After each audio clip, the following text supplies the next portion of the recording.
welcome to Shelf Life. This week my guest is Anjahli Parnell, who has written the biography of Empress Menen Asfa. She was Selassie's wife, the emperor himself, and she was the empress, and it's a very interesting book.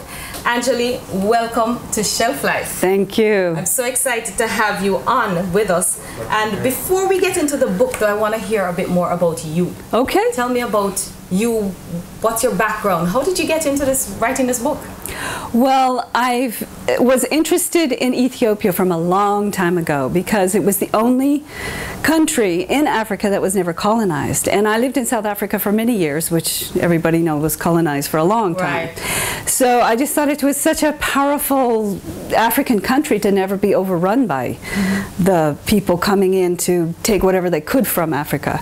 So that was number one. And then through my Kingman, you know, I learned more and more about the Rastafari faith. Right. And then I started to look at the information about Empress Menen, and there really isn't much.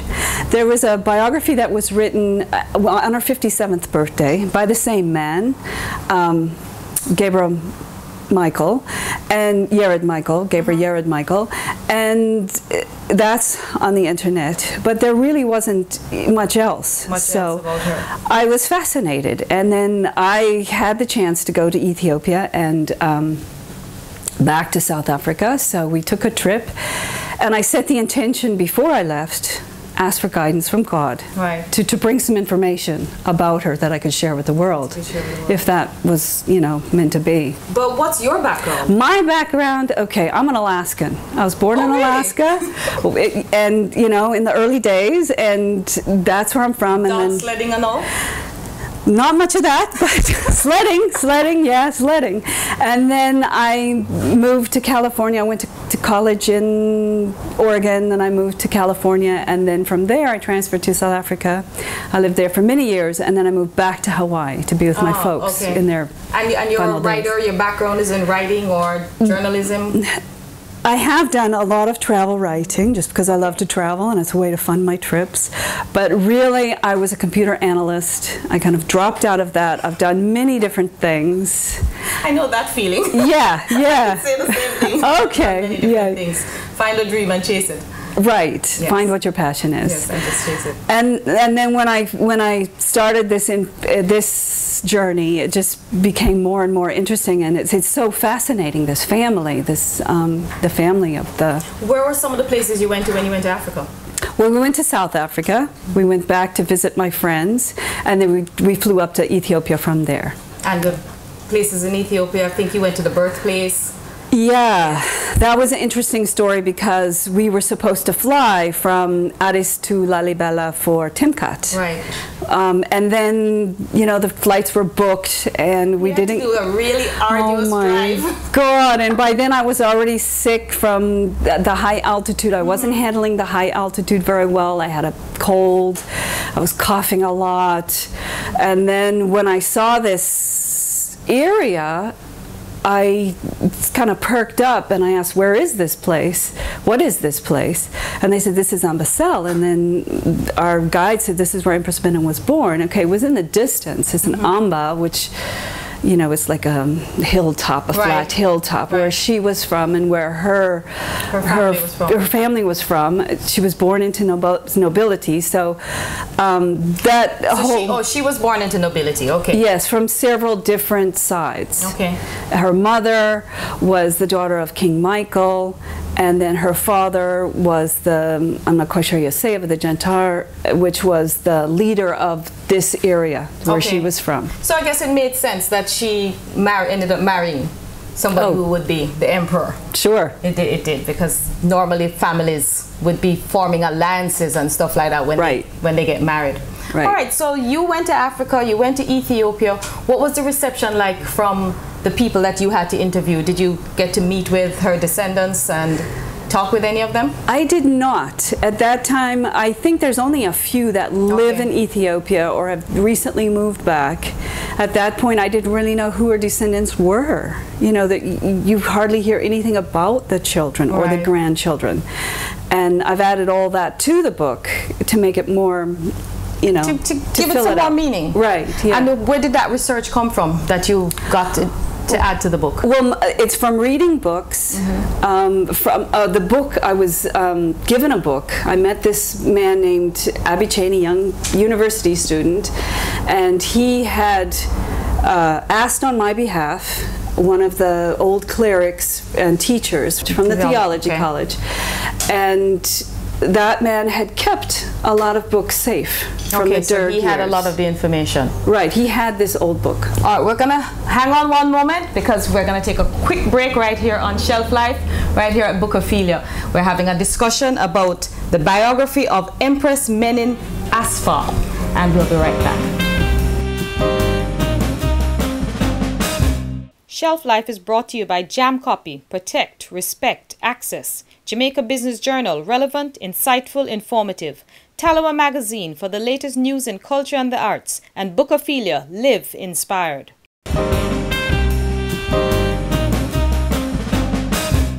Welcome back to Shelf Life. We're speaking with Anjahli Parnell, and she's the author of the biography of Empress Menen Asfaw, who was the wife for 50 years of Emperor Haile Selassie.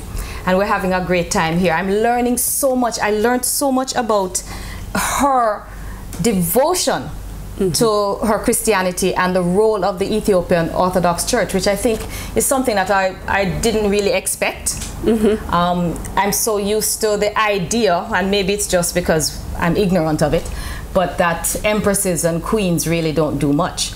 But it seems that she did a lot. She did a lot. You know, the book itself is about her life, so it really tells you about some of the stuff that she did. But before I get to that, this book is a translation, right, from another language. Right, it's from the ecclesiastic, the religious language Ge'ez. It's an old language. They still write, you know, they had the Bible in that, right, and they use it in all the religious services. And it's still used today? Yes, to some extent. You know, mostly they use Amharic, but I think some of the readings are still in Ge'ez. And so it was translated to Amharic, and then it was translated from Amharic to English. So that was a big project right there. Tell me about that translation and how that went for you. I mean, the person that you were working with. Yeah, he was in Ethiopia. He's the one that brought the book forward, and he coordinated the whole thing. He translated it from Ge'ez to Amharic, and then he had a team of guys who translated it to English. So he was in charge of that, and it was pretty rough when I got it, you know, because it's very difficult to translate that language into English. I can imagine. It's a very different structure, the two languages. And we didn't lose much in the translation? Oh, no. I wouldn't say so. Good. Just some of the words were a little bit old, but, you know, there's a lot of references to God, and so I left most of those in. And she seemed to have had quite a devotion to Mary. Mary seems to be really big in the Ethiopian Orthodox Church. Of all the Eastern Christian religion, which the Ethiopian Orthodox Church falls under, all the Orthodox churches, theirs brings Mary through the most. Okay. And that's what I loved, because it's the feminine aspect of Christianity. You wonder where it is sometimes. And there's you say Miriam to an Ethiopian woman who's a Christian, and the eyes just go soft. They just love this woman because she's all about kindness. And really, Empress Menen was all about kindness and doing good works.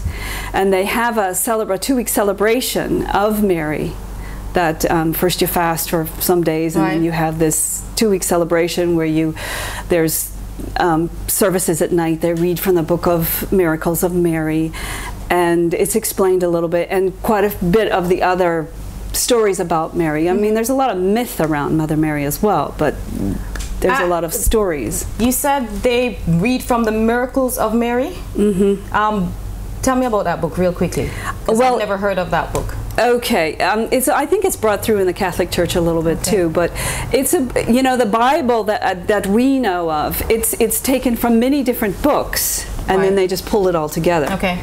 And so this is the Book of the Miracles of Mary. There's a long section and a short section, and I think there's 1,000 miracles of Mary in the longer section, and Mary did a lot of miracles, and when she passed over, a lot of people were healed. That's interesting. I should look that up. I want to touch on a quick part of the book that was very interesting for me. Well, it's all interesting. Yeah, there's a lot of detail. But yeah, Empress Menen appeals to the women of the world. And this was such an interesting speech because this was right before the war. Right. Right before the Italian invasion. Right. And they were building up their troops on the border. They knew these people were, you know, they were bringing in supplies. They knew these people were imminently coming through. They couldn't stop them. These were her words. At this very moment, when a disastrous war is intended and planned against us, I would like to make clear that all women across the world should make their voices heard and express their opinions. Even though we live in different countries and different climates, all women are related in their stand for the peace of the world. And that's so true. I didn't realize what a powerful woman she was. And this book not only brings out, as you say, her charitable side and her kindness, but her absolute power that she had. You know, I always would have thought that the emperor had all the power and she was a quiet, mousy one. Oh no. You know, he wrote that she was his greatest advisor. So I'm sure they talked about everything. And they started a newspaper together that they edited together, and she was with him by his side whenever he made all these journeys to open up schools, to open up the bridge. Yeah, she seemed to have been involved in opening up schools and all kinds of facilities. Right, childcare centers. Childcare centers. She was an active empress, not one of the pretty ones who just sat by the wayside and had people fanning her with palm leaves. Exactly. Ladies and gentlemen, this is good, and it's gonna get better. Don't go anywhere. You're watching Shelf Life, here recorded here at Bookophilia. We'll be right back.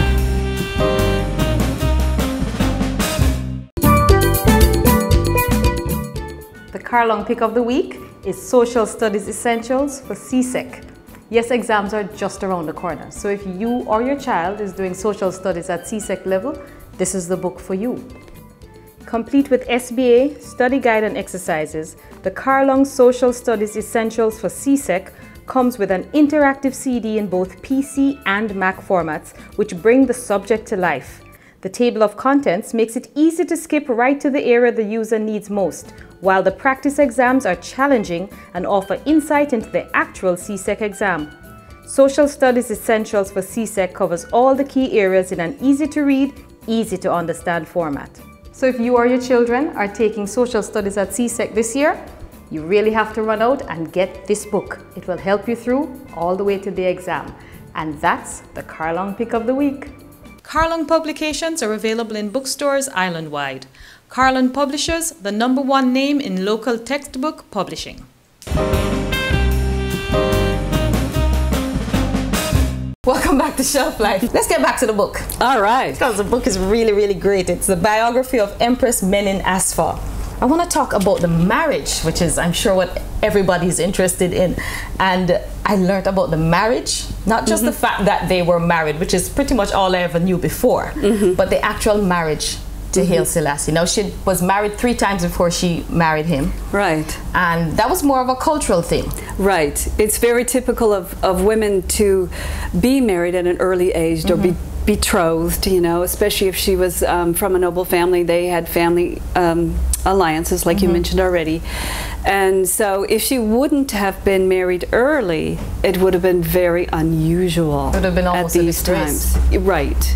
She was married to a man, and then she divorced that man. The second man passed away, and then the third, I think that was just dissolved, because once she met Haile Selassie, they really hit it off. She met him at her uncle's house. That I see. I saw when the uncle thought, you know, it was obviously love at first sight. You know, they were both from a coffee background. He was from a coffee producing area, and then her family had coffee producing land, so they had that in common. She just arrived in Addis Ababa, the big city, but she, you know, she had a background where she was educated, which was also very unusual for girls. For a girl at that time. At that time. So her parents, especially her mother, I think, was really a forward-thinking mother, which made her really a woman by the time she reached 20 when they got married, ahead of her time. You know, she was open, she was friendly, and I think he must have liked it. And at the same time, for his political career, it states in his biography that he was on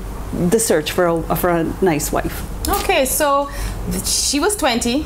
He was 19. He was 19 when they got married, and they stayed married for 50 years. 50 years, yeah. That's a long Until time. she passed away. Yeah, that was a long time.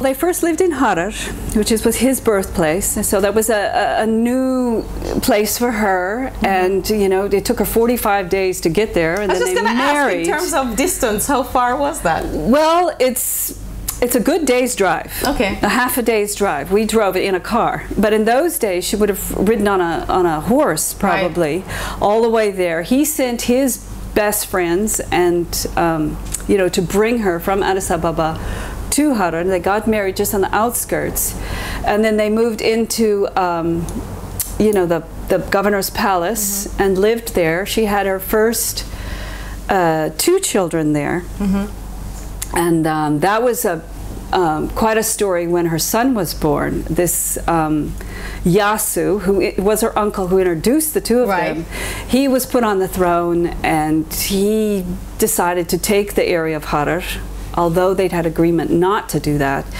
And he asked her to leave the palace. She was pregnant, 8 months pregnant, so she begged to stay until she had the baby. He allowed her to stay. And then I think a few days, maybe a month, 2 months after, about 2 months, because the baby was christened there, she had to take this journey to Addis Ababa by, once again, horses and by train. They caught the train part of the way. And then she lived in Addis Ababa from then on. Okay. And soon after that, she became a princess when he was crowned the crown prince and made a Ross. And so, you know, she was used to living like that, but I think she was a very active mother. What I found interesting too, reading the book, is although she became the empress, you know, I'm not so sure I could be, you know, so humble if I was an empress, but she just really seemed to maintain her humility. Yes. You know, she was one with the people. Yes. She was everywhere, you know, in the hospitals, in the schools, and she didn't seem to, even though she was elevated by virtue of being an empress, she didn't seem to elevate herself above her people, which I found very, very interesting. And through all the years of her marriage to Selassie, they clearly remained one union. One unit. Oh yes. That comes across so clear in this book. What about their years in exile? Well, once the Italians did come in and take over, they dashed out of the country. It was decided that they would leave so that, you know, potentially he wasn't, the family wasn't harmed. So they left and went to Jerusalem. And she was comfortable in Jerusalem. It was a warm climate, and there was the Ethiopian churches there, so she could speak her language. And all the time that she was there, she was just praying. Oh yeah. She kept praying to return to her country for her people. Right, in the Church of Bethlehem, which is where, you know, it's a church that was built in the place that Jesus is believed to be born. She prayed and prayed and prayed. That's awesome. Yeah. This was a powerful, powerful woman of God. You know, we never, I don't know about you, but I've never thought of the Ethiopian empress as being a powerful woman of God, but clearly she was. Ladies and gentlemen, you're watching Shelf Life. We're talking with Anjahli Parnell about the biography of Empress Menen Asfa. Don't go anywhere. We've got a lot more for you. Really exciting segment coming up. Shelf Life is brought to you by Jam Copy. Protect, respect, access. Jamaica Business Journal. Relevant, insightful, informative. Talawa Magazine for the latest news in culture and the arts. And Bookophilia. Live inspired. This week's Top 10 bestsellers brought to you by Bookophilia and OrganoCoffeeGuy.com. Independent distributor of Organo Gold coffee and other fine products made with 100% organic Ganoderma extract. For more information, visit OrganoCoffeeGuy.com.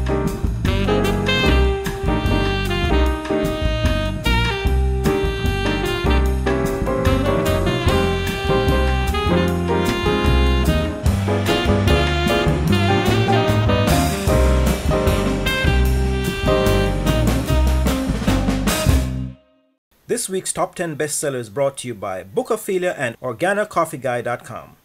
Independent distributor of Organo Gold coffee and other fine products made with 100% organic Ganoderma extract. For more information, visit OrganoCoffeeGuy.com.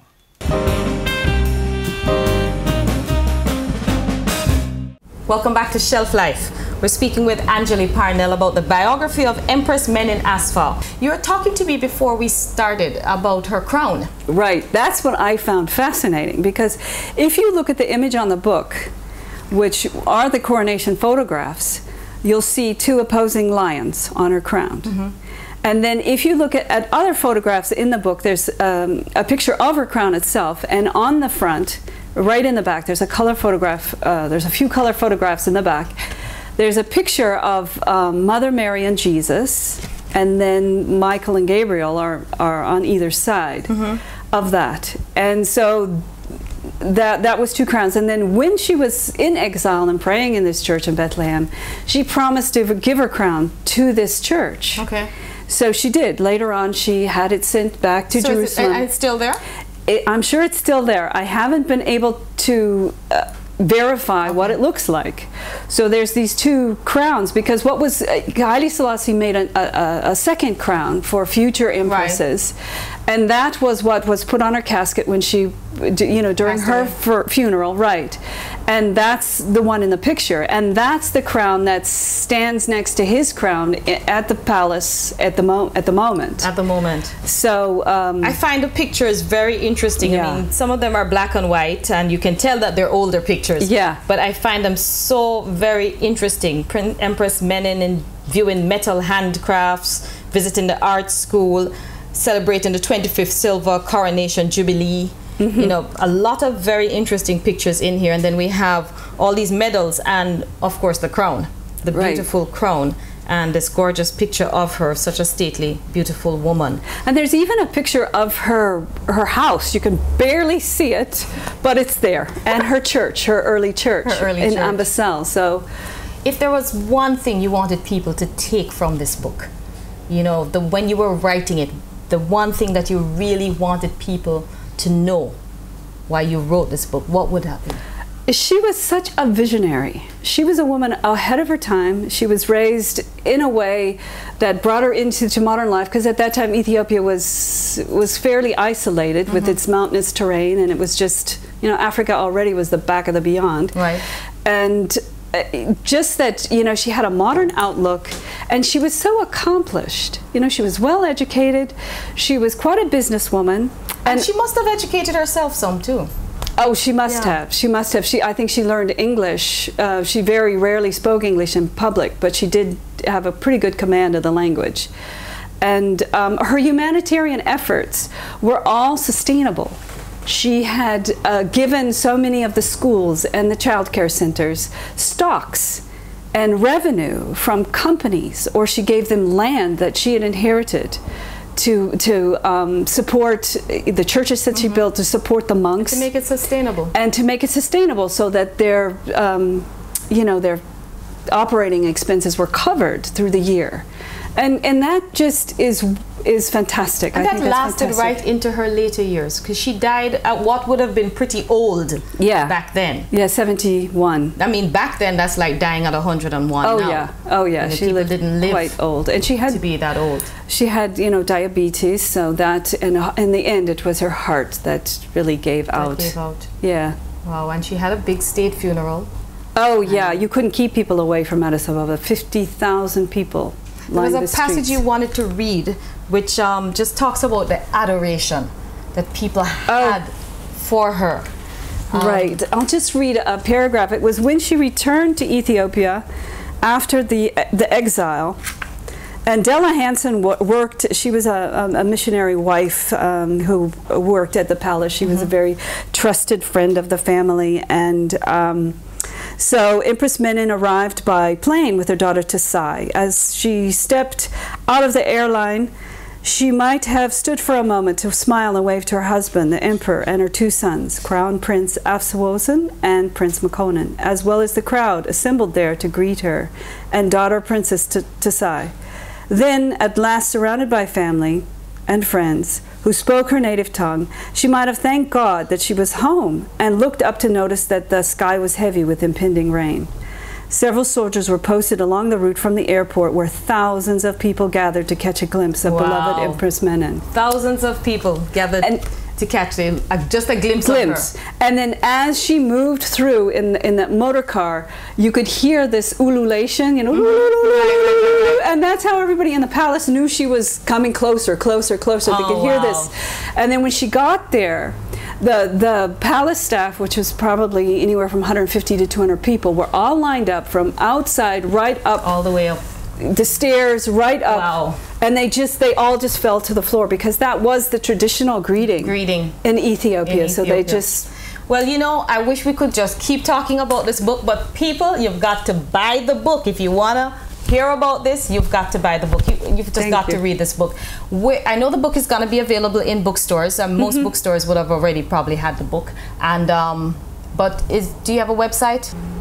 The website is roots-publishing.com, but you can't Google it. You got to put in the HTTP www.roots-publishing.com. So Roots-Publishing. The book is the biography of Empress Menen Asfa. Ladies and gentlemen, we've been talking with Anjahli Parnell right here on Shelf Life. You've got to get this book. It is about a powerful, powerful woman who we didn't know much about before. Well, I'll see you again next week. Thank you for joining me and have a wonderful, wonderful day.